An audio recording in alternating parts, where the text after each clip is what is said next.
Mesdames et messieurs, bonsoir et merci d'être au rendez-vous pour cette nouvelle édition. À la une de l'actualité, les relations avec Madagascar et les autres pays sont axées sur le développement du pays. En témoigne la présentation des lettres de créance des nouvelles ambassadeurs de l'Arabie Saoudite, Belgique, Seychelles et la République du Congo au président de la République Ange Rajoelina ce jour au palais d'État d'Yavlu. Judigal Ranjenirin, Antratanjebe.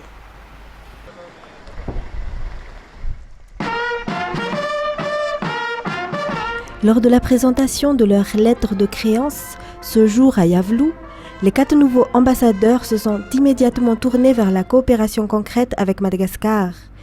Les relations diplomatiques entre le pays malgache sont bien établies et solides, comme l'a annoncé l'ambassadeur de l'Arabie Saoudite, Fahd Abdullah Fahd Al-Essia, et ils sont prêts à le renforcer. Il a notamment évoqué le financement par le Fonds de développement saoudien de plusieurs projets à Madagascar. As an ambassador, I look forward in working in enhancing the good relations and cooperation between our two countries. L'ambassadeur de Belgique, Peter Madens, a également annoncé une coopération concrète. Il a particulièrement souligné le domaine de l'énergie. Nous avons, depuis quelques années, nous sommes en train de mettre en œuvre un projet d'électrification financé par l'instrument du secteur public de la Belgique qui s'appelle Finexpo et dont le président nous a promis maintenant de enfin finaliser toutes les procédures bureaucratiques pour qu'on puisse terminer et mettre en œuvre complètement ce projet.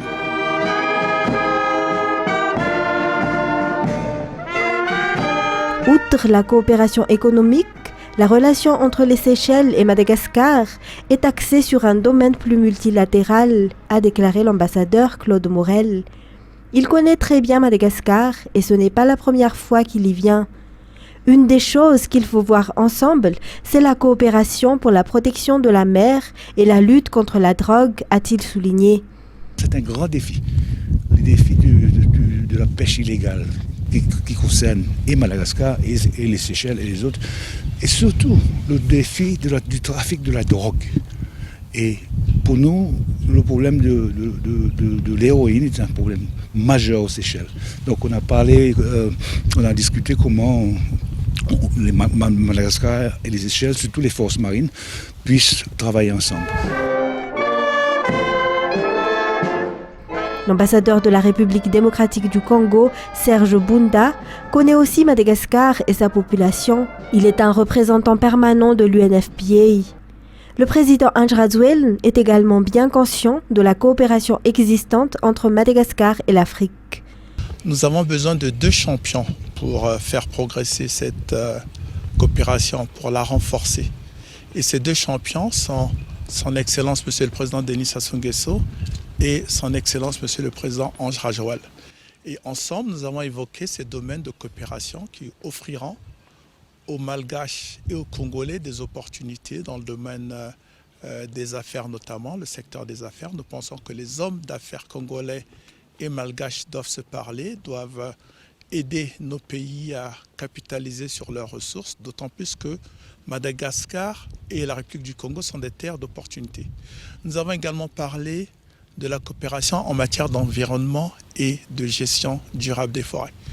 L'ambassadeur Serge Bunda et le président Ange Rajoelina ont également évoqué les relations entre les militaires.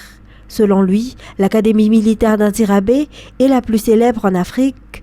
De nombreux officiers de haut rang de l'armée africaine en sont diplômés.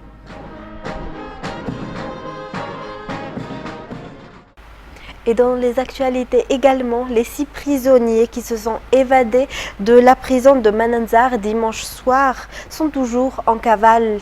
L'OMC de cette localité intensifie leurs recherches pour les retrouver, selon le directeur général de l'administration pénitentiaire. L'effectif des agents au sein de la prison de Mananzar ont été renforcés, toujours selon ses explications. Les détails. Andriama Soul Séraphin, Ranjiamanatena Félistin, Ranjiataïna Tanissia, bienvenue, Rakutananjasan Fulgence Njasan, Théophile. Ce sont les détenus qui se sont échappés de la prison de Mananzar dimanche à 3 heures du matin. Ils ont profité de la coupure d'électricité pour s'évader. Selon les explications, le nombre de gardes est insuffisant car ils sont 4 pour environ 700 détenus et ces prisonniers en ont profité. Des mesures ont été prises immédiatement et les éléments de l'organe mixte de conception locale collaborent pour retrouver ces évadés. Des affiches sont également posées auprès des postes de police et de la gendarmerie. Les gares routières et les responsables des ports ont été avisés d'après le directeur général de l'administration pénitentiaire, Ralson Arsène. Le maintien de la sécurité dans la prison de Mananzar a également été renforcé selon toujours ces informations. Et puis 100 personnes impliquées dans l'affaire de fuite de sujets au baccalauréat ont été arrêtées dans tout Madagascar. 3 d'entre elles ont été placées en détention préventive, 10 sont sous contrôle judiciaire et 6 ont obtenu une liberté provisoire. Selon la ministre de la Justice hier à Mbouch, tous les coupables seront poursuivis. Les détails avec Tsaratina Aimé, notre correspondant à Mbouch. Les personnes impliquées dans l'affaire de fuite de sujets au baccalauréat ont été déférées hier. Des déferments ont également eu lieu dans d'autres localités, telles que Miarnariv et Tirunmandid, d'après la ministre de la Justice, Ranjamanatenasu Landboulatine, hier à Mbouch. Parmi ces personnes, certaines sont placées en détention préventive, 10 sous contrôle judiciaire, 6 ont obtenu une liberté provisoire et d'autres ont été libérés sous caution. En général, ils font l'objet de 3 chefs d'inculpation, à savoir le partage de faux sujets, l'escroquerie et l'atteinte à la sûreté de l'État. Parmi les inculpés, des simples particuliers, des personnels de l'enseignement et des enseignants. La ministre de la Justice a soutenu que tous les coupables seront poursuivis. Toujours en province, aucun district sera oublié par le gouvernement actuel, même les plus inaccessibles. Ainsi, le district d'Ikung bénéficiera à nouveau de prisons, de PP et de CEG. Les postes de première pierre de ces infrastructures se sont tenus hier. Les détails avec Andoniana Martina. Détruit par le cyclone Batsirai, la prison d'Ikung fait partie des bâtiments non réutilisables. De même pour le PP d'Ikung et du CEG de Marmianj.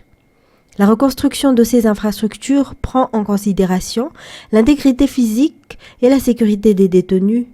Elle facilitera les travaux des agents et de l'administration pénitentiaire dans la gestion et la surveillance de ces détenus. La réhabilitation des écoles endommagées constitue également une priorité du gouvernement pour s'assurer l'éducation des élèves en toute sécurité et sans interruption, le but étant d'offrir une meilleure chance et une bonne condition d'études aux enfants d'Ikung à mieux préparer leur avenir. Suivant la nouvelle politique et stratégie gouvernementale de combiner les activités d'urgence avec celles de la résilience et avec le soutien financier accordé par le fonds d'assurance ARC, ces travaux de reconstruction sont inscrits dans le plan définitif de mise en œuvre de l'indemnité d'assurance obtenue après le passage du cyclone tropical intense Batsirai via African Risk Capacity, exécuté par la CPGU à la primature. La réalisation de ces reconstructions est conforme aux priorités du gouvernement concernant la rénovation des infrastructures carcérales et éducationnelles à Madagascar.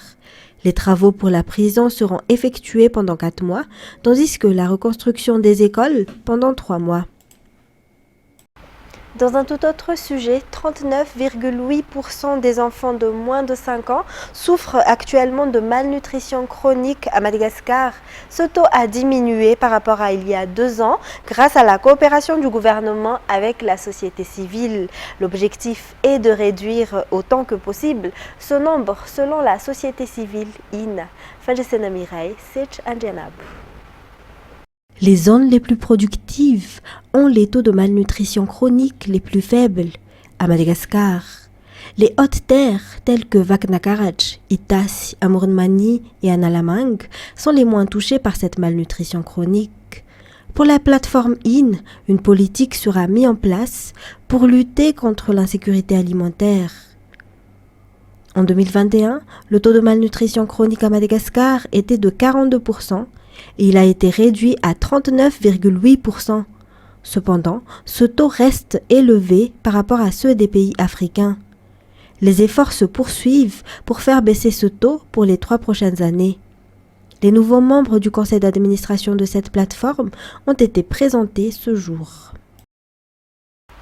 Dans la page culturelle, les artistes acceptent la nomination du directeur général de l'OMDA. Ils réfutent toutefois l'élection des membres du conseil d'administration. Ils réclament également le respect de la loi et l'indépendance des artistes. Reportage de Andoniana Martina sur les images de Sech Anjanab.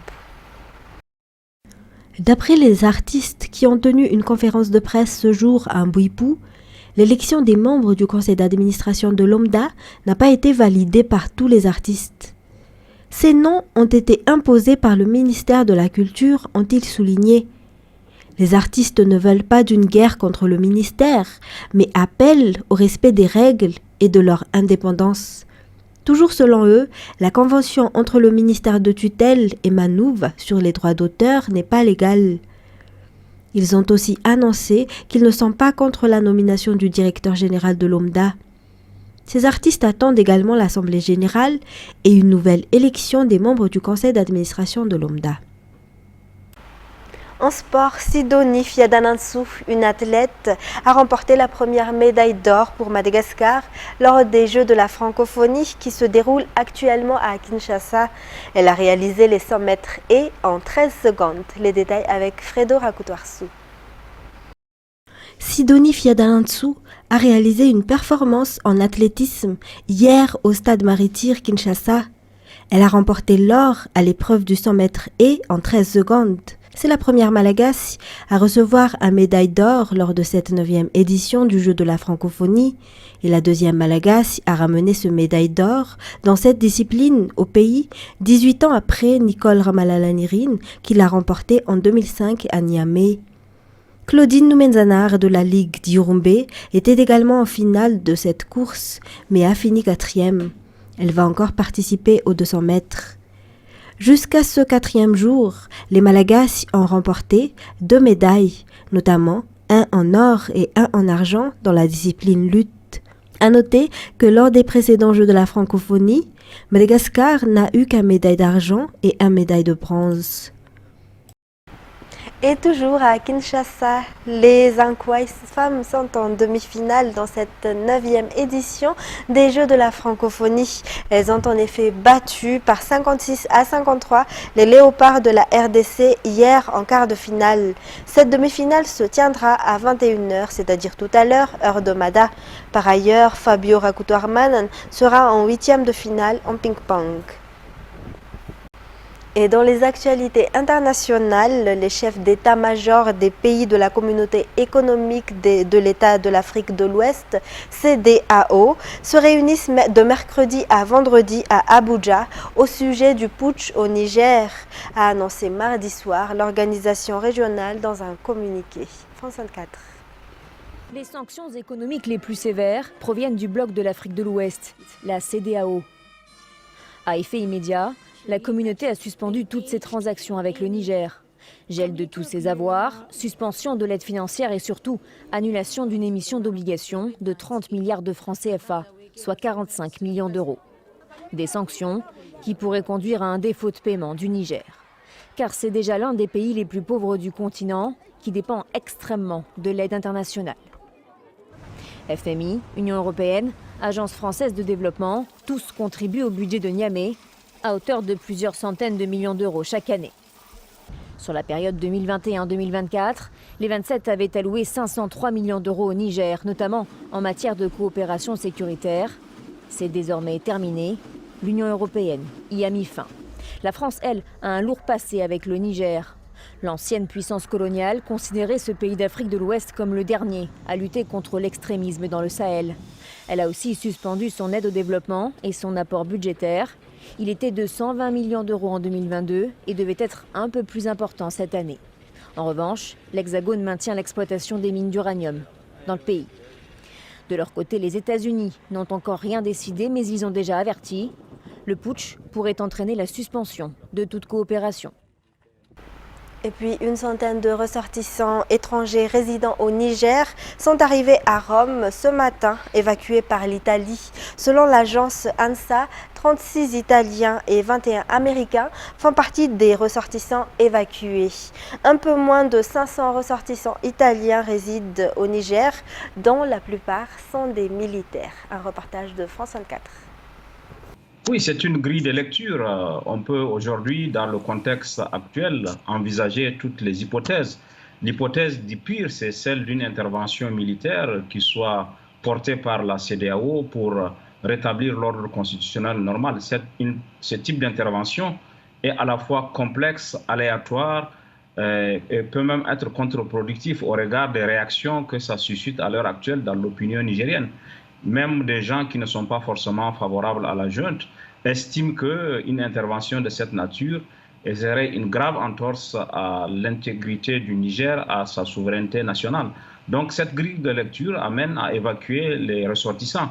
On peut avoir une autre grille de lecture. Il y a d'autres pays qui n'ont pas évacué leurs ressortissants, qui pensent que peut-être la solution diplomatique, qui est toujours en cours d'ailleurs, puisqu'on parle de l'arrivée d'une mission de la CEDEAO à Niamey pour continuer les bons offices, et on peut espérer que ça puisse permettre d'arriver à un compromis diplomatique qui éviterait justement toute opération militaire qui est anticipée par les pays que vous avez cités qui ont évacué leurs ressortissants du Niger. Pour terminer, le pape François est arrivé ce jour à Lisbonne pour participer avec 1 million de jeunes croyants de tous les continents aux Journées mondiales de la jeunesse JMJ, événement majeur au sein d'une église catholique en pleine réflexion sur son avenir. France 24. Des grands sourires et des sacs à dos bien chargés hier soir à Lille. 500 jeunes catholiques réunis direction Lisbonne. Les Journées mondiales de la jeunesse, ils les attendent depuis des mois. C'est vraiment, je trouve, une expérience où on va partir en groupe et c'est découvrir déjà un nouveau pays. Je suis jamais allée au Portugal et c'est découvrir plein de choses, des gens, un lieu, le pape, pourquoi pas. Créé par le pape Jean-Paul II dans les années 80, ce rassemblement planétaire, c'est l'occasion pour 45 000 Français de rencontrer d'autres fidèles. Ce que je veux, c'est du coup profiter de ma foi avec les gens, avec les autres de plein de nationalités, et enfin voilà, partager quoi. Les Français retrouveront ici à Lisbonne des Mexicains, des Italiens ou encore des Américains. Jusqu'au 6 août, plus d'1 million de croyants du monde entier sont attendus dans la capitale portugaise. Après des années de Covid, ces journées attirent à nouveau la jeunesse catholique. On attend beaucoup de cette jeunesse qui nous accompagne. Elle nous promet une église beaucoup plus ouverte, beaucoup plus simple et facilite cet esprit de fraternité entre tous les peuples. Attendu dès demain, le pape François présidera la messe de clôture. Réchauffement climatique, réseaux sociaux, le chef de l'église catholique devrait aborder des thèmes chers à cette génération. Mesdames et messieurs, c'était les points essentiels de l'actualité de ce jour. Je vous remercie de l'avoir suivi. Toute l'équipe de la rédaction vous donne rendez-vous dès demain pour de nouvelles actualités. Au revoir et bonne soirée sur Viva.